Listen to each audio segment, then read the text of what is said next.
was 1979, and Japan was gripped by rumors of a new, vicious yokai. Her name was Kuchisake Onna, the slit-mouthed woman.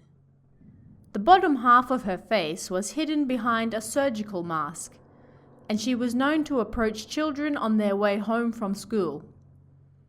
"Am I pretty?" she would ask.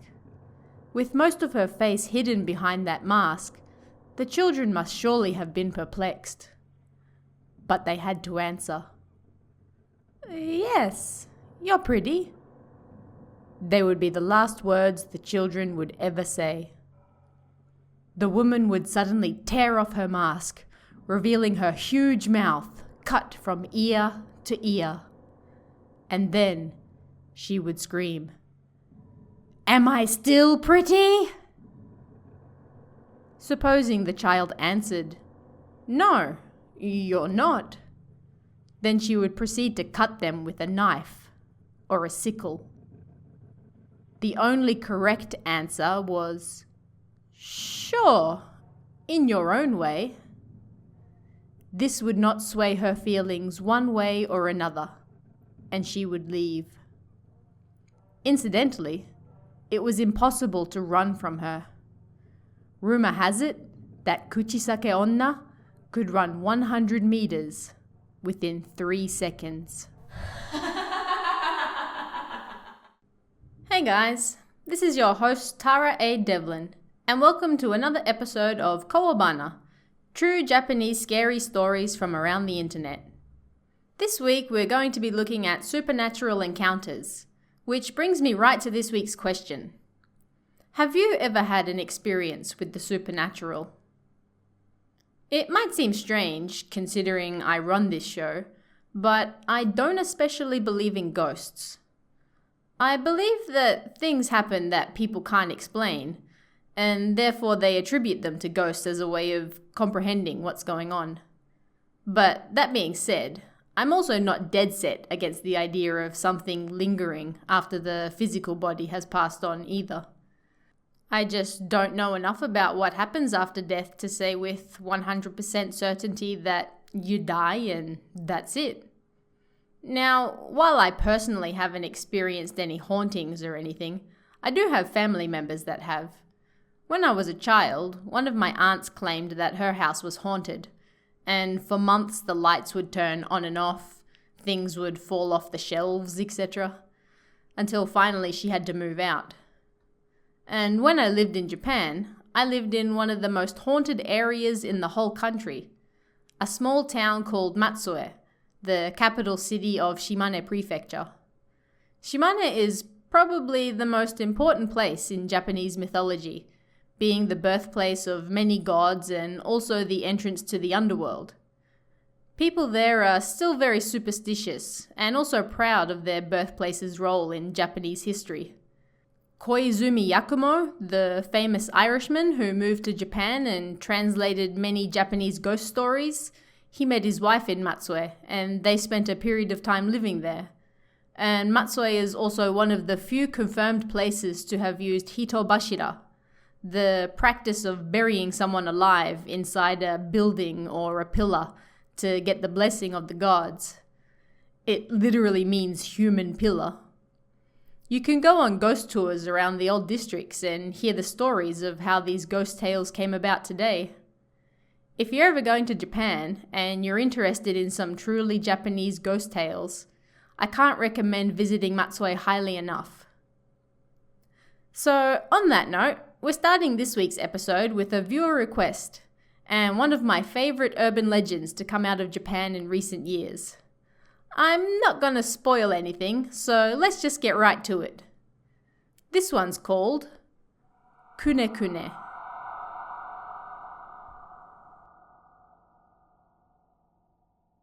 This happened when I went to visit my grandmother's house as a child. We only went to visit my grandmother's house once a year, during Obon. So as soon as we got there, I took off at full speed with my older brother to play outside. It's entirely different to the city. The air is so fresh and clean. I took in the refreshing breeze as my brother and I ran across the rice fields. Then, as the sun rose high in the sky and stood right above us, the wind suddenly stopped. Well, that's what I thought, but then a disgustingly warm breeze blew instead. It's already hot. Why is such a warm breeze blowing now? I complained, angry that the cool breeze had been snatched away from me. I noticed my brother was looking in another direction, towards a scarecrow in the distance. "What's up with that?" I asked him. "No, not that. Past that," he replied, and strained his eyes even harder to see. I wanted to see as well, and looked intently over the rice fields. Then I saw it. What was that? It was far in the distance, so I couldn't tell what it was. It was about the size of a human, but it was white and swaying to and fro. There was nothing around here but rice fields. No reason for any people to be nearby. For a moment, I felt strange, but then I tried to explain it away. Isn't that just a new type of scarecrow? It has to be. Until now, scarecrows have never moved, so a farmer or someone must have thought it up. It probably started moving with that wind just before. My brother's expression said that he agreed with my precise explanation, but in an instant it disappeared. The wind had stopped, and yet the white thing in the distance was still swaying. Hey, that thing's still moving. What the hell is it? He said, surprise in his voice. He wanted to know what it was, so he returned to the house and came back with a pair of binoculars. He looked excited. "I'm going to take a look first, so just wait a minute," he said, and eagerly peered through the binoculars. Then his face suddenly changed. Right before my eyes, he started to turn blue and broke out into a cold sweat. Finally, he dropped the binoculars he was holding. Terrified of what was happening to my brother, I asked him, "What is it?" He answered me very slowly. "You're better off not knowing." It wasn't my brother's voice. Just like that, he turned and steadily returned to the house. I went to pick up the binoculars to look at what had turned my brother's face blue, but perhaps because of what he said, I couldn't find the courage to do it. But something was still bothering me. From far away, it just looked like something white, swaying strangely. It was a little weird, but other than that, it wasn't especially scary. But my brother... I had to look. I had to see what my brother saw. "You're that scary, huh? Well, I'll decide that with my own 2 eyes." I picked up the fallen binoculars and went to look. My father suddenly came running towards me. Before I could even ask, "What's wrong?" my father rushed towards me. "Don't look at that white thing! Did you see it? Did you look at it through the binoculars?" "No, not yet," I replied, confused. "Oh, thank God," my father said, falling to the ground in relief. We went back to the house. I had no idea what was going on. When we got back, everyone was crying. Was this because of me? No, not me. When I looked closer, I could see my brother laughing like a madman. He was moving about like that white thing, swaying, swaying. Seeing my brother like that, he was scarier than whatever that white thing was. Then, when it was time for us to return home, my grandmother said, "It would be better for everyone if you left him here. It'll be easier for him to live here. Your place is small, and if you think about your neighbors, they won't wait even a few days before... Leave him here. The best thing to do is release him into the rice fields after a few years." Hearing those words, I broke out into tears. I'd never see my brother like he was again. Even if we came back again the following year, that wouldn't be my brother. Why did this happen? We were just playing around, having fun. Why? I furiously wiped my tears, got into the car, and we left the house behind.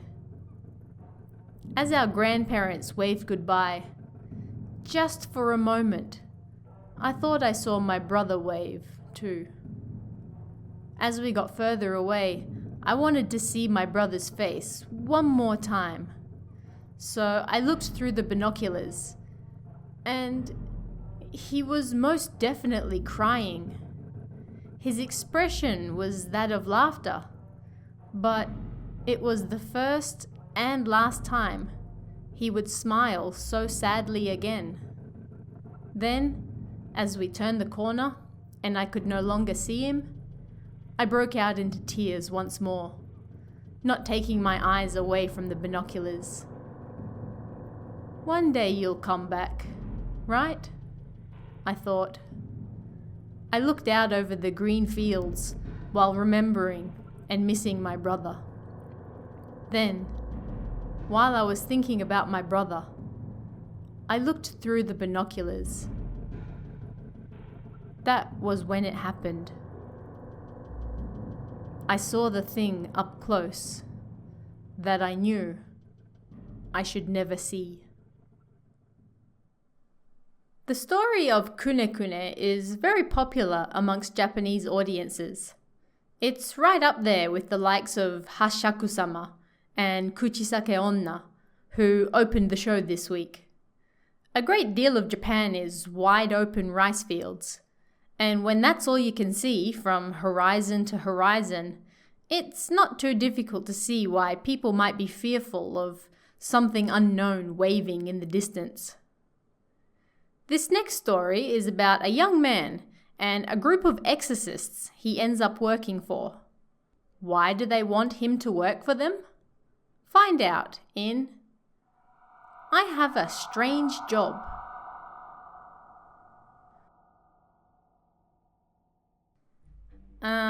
This is my first time writing about this. Starting with my self-introduction, I'm in my early 30s. I work for a temp agency, and I have no hopes for the future. I live in Tokyo, and I'm single. My parents both died some time ago. I have a younger brother and sister, but they live by themselves now. I don't know if it's strange or not, but one of my friends works as an exorcist. Well, I don't know if I'd call her a friend, so much as an old lady I met at the bar near the station. I first met her about 7 years ago now. I had just moved and had no friends to go drinking with after work. So I went to one of those casual bars where you stand while drinking. As soon as the old lady saw me, she screamed. To be honest, I'm actually used to that. Strangers often scream when they see me. That alone is fine, but then she said, "That person is terrifying! Someone grab him!" Again, I thought, and tried to ignore her. But unlike everyone else, this old lady came up to me and started talking. "Where are you from? What do you do? What do your parents do?" The questions kept coming like I was under interrogation. Well, might as well make friends with her, I thought, and answered her questions. Then, a short while later, she said to me, "Next time, I want you to come to my store," and handed me a card.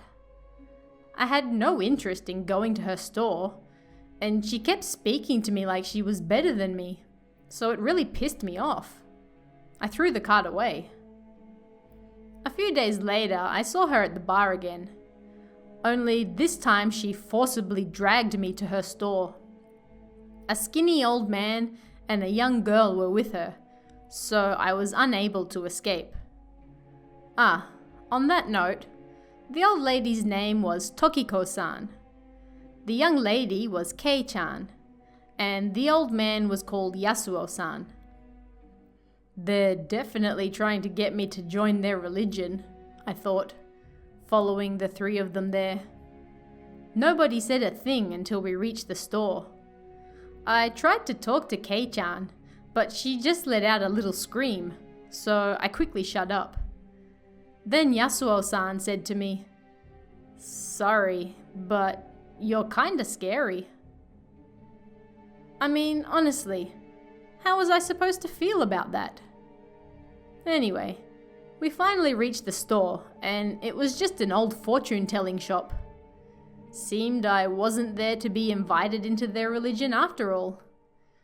Maybe they'll tell me my fortune, I wondered. When we arrived, Tokiko-san said, "So, why don't you work for us?" Huh? I asked her what she meant, and apparently the three of them were exorcists. They wanted me to come along with them. At the time, I was working for a certain company, so I had to refuse. "I'm already working. I can't." But the old lady didn't back down. "Why don't you just try it as a weekend job?" I didn't believe in ghosts or gods or any of that stuff, so I was like, okay, sure. The next weekend, they immediately called me in, and I was told to go to a house in a certain ward. It wasn't too far from my apartment, so I rode my bike to the meeting place. "Walk here, you idiot," Tokiko-san told me off. I reluctantly parked my bike nearby and went into the house. As soon as I entered, Tokiko-san and Kei-chan, the old guy was sick so he didn't come, started going, "There's something here, there's something here," with a frown on their faces. I had no idea what was there. It was just a normal house. A middle-aged housewife was in the living room, and she put out tea and sweets for us.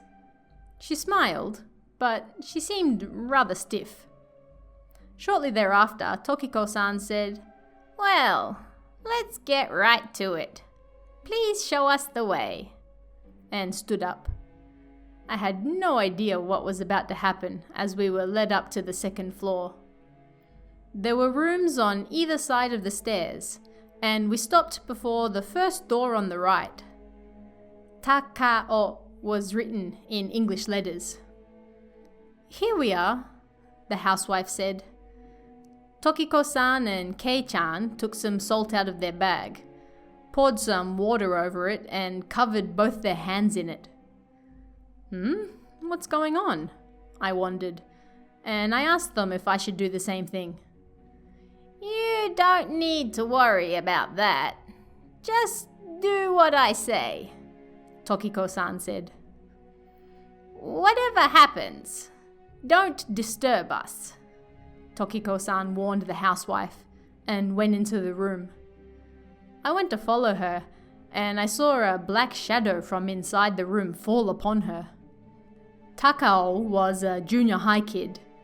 His eyes were strangely lit up, and he bared his teeth, making a gotcha, gotcha sound. He went to bite Tokiko-san's neck, and of course I couldn't just sit there and let it happen, so I moved to pull him off. The moment Takao-kun saw me, he started shaking and curled up in the corner by his bed. "Hit him! It doesn't matter where!" Tokiko-san yelled at me. I didn't really want to hit him, but I smacked his curled up back. I didn't hit him that hard, but he screamed, and then he fell over. Foam was coming out of his mouth. Takao-kun's parents ran over to comfort him. I didn't even hit him that hard, I thought. And when I looked over at Tokiko-san, she said, "It's finished. He'll be okay now." They put Takao-kun to bed, and the housewife thanked us, and we left. I heard that after that, Takao-kun slept soundly for the first time in over half a year. Oh yeah, and his room was a mess. It was probably dangerous to keep things around, so everything had been removed from the room, and the walls were full of holes and gashes. After we returned, I asked Tokiko-san what it all meant, but she replied, "It doesn't mean anything." I asked her lots of questions, but on the way Kei-chan suddenly got sick and threw up. "You really do have something terrible, don't you?" Tokiko-san said. Apparently, the term was different depending on which school of exorcism or religion you followed, but she called what I had something like a guardian spirit or spiritual energy. "Is it really that good?" I asked, wondering if it was that great. "No, it's the other way around. What you have is truly awful." "So it's not good then?" I asked. "Normally, but you're not normal. The fact you're even alive is strange." According to Tokiko-san, the thing I had was really, really bad. Kei-chan throwing up and what happened to Takao-kun was all because of me. I wanted to ask more, but Kei-chan really wasn't feeling well, so Tokiko-san went back with her by taxi. I rode my bike home. At Tokiko-san's shop, I received 100,000 yen. Just how much did she get? Whatever. 100,000 yen just for hitting a kid on the back? That was fine by me. Now, to tell you the truth, a short while later I went abroad to study, because there was something I wanted to do even more than work. I only came back 3 years ago. I had no job, no career, and I've been making a living off temp work. After I returned, I met with Tokiko-san, and she said, "That thing, it's really gotten strong now, hey?" She grinned. It would appear the thing I had developed quite a bit of power overseas, and was even stronger than before. All I did was study my heart out though. These last 3 years I've still been working with Tokiko-san as an exorcist. Tokiko-san, Kei-chan, and Yasuo-san all have the ability to sense the supernatural, so they see lots of different things. Me, on the other hand, I can't sense anything. Even now, all I do is approach people and hit them. That's it. Kei-chan still throws up whenever we finish a job. I feel really bad because I know it's my fault. But tomorrow we have another job lined up as well. Our last story for this week features a young boy who makes an imaginary friend, but he might not be so imaginary. This one's called He Came to Play with a Smile. When I was a child, my parents worked the night shift. I was lonely, so I often had trouble getting to sleep. Just as I would be about to fall asleep, the edge of the shoji door would always open, and there would be a small shadow looking at me. Rather than being afraid of it, I wanted to be its friend. Day by day, the small shadow got closer and closer, and before I knew it, it was right by my pillow. I always fell asleep before it got too close to me. I couldn't see its face in the darkness, but I knew it was a boy around the same age as me, 4 or 5 years old. At first we never spoke and kinda just played, but then we started to chat as well. Perhaps we had an unspoken agreement, but I never told my parents. I thought that if I told them I was playing and not sleeping, I'd get in trouble. And for some reason, I was able to see in the dark. So we were able to play with toys, chase each other, and so on. When I started elementary school, I made lots of friends. Maybe because we played so much during lunchtime, I was better able to sleep at night. So I stopped seeing the shadow. Even though I played with my new friends, I was also concerned about my nighttime friend. So one day I got into my futon and I waited for him to appear.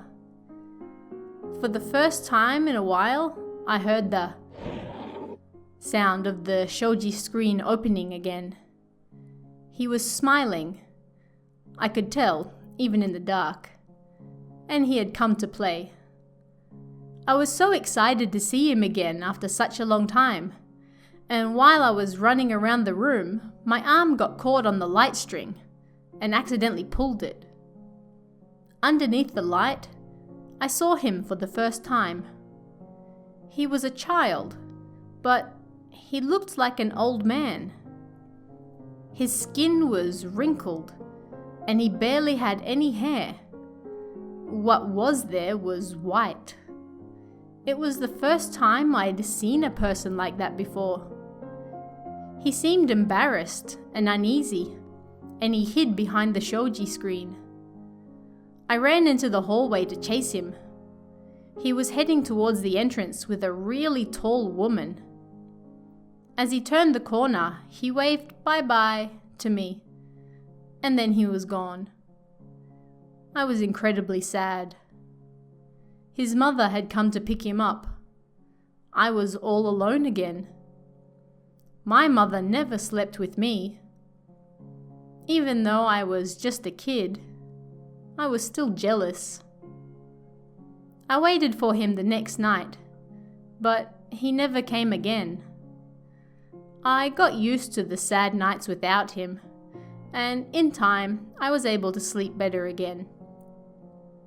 One day at school, I lost a game, and as a punishment, I had to reveal a secret. I didn't have anything particularly good to reveal, so I decided to tell them about the late nights I spent playing with that boy. "No way! You're lying," everyone said to me coldly. I didn't know why they wouldn't believe me. They're just jealous. That's why they're saying those things, I thought. In actuality, I thought these events had been a totally normal thing.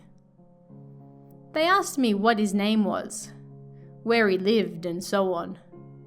And I realized that I didn't know anything about him. I couldn't answer them, so they branded me a liar, even though it was true. I was upset. I wanted to see him again and ask him lots of questions, and have them believe in his existence. But he never appeared again. I prayed and I hoped, but he never came. For a while, I was branded a liar, and the other kids treated me like I was a freak. I was completely cut off from my classmates. But I was later able to enjoy my high school life and then university. Eventually, I became a working adult, and I started drinking more and more. One day, I suddenly got a really bad headache. I was lying in bed when I saw this old sweets box. I remembered seeing it somewhere before. I forgot about getting medicine and went for the box instead. I pulled it out of the TV stand, and when I opened it, it was full of old black and white photos. Forgetting my headache, I looked through them. He was there. There was a photo of him in the arms of his mother, the woman who came to pick him up that time. For the first time, I realized that he wasn't a real person. I asked my parents about it, and they said he was a relative. He died from a terrible illness. He had once lived on the land that my current house stood on. Even though playing with him as a child had been so fun, the moment I realized the truth, it was terrifying. In the end, I went to visit his grave and give him my thanks for everything he'd done. So I hope you guys enjoyed this week's episode. If there are any other themes or stories you'd like to see in future episodes, you can let me know in the comments below. And don't forget about this week's question. Have you ever had an experience with the supernatural? Thanks guys, and we'll see you again next week for even more Kowabana, true Japanese scary stories from around the internet. Want even more scary stories? Head over to kowabana.net for new translations every Tuesday, Thursday, Saturday and Sunday. You can also join our Patreon for exclusive stories you won't find anywhere else. Head over to kowabana.net now.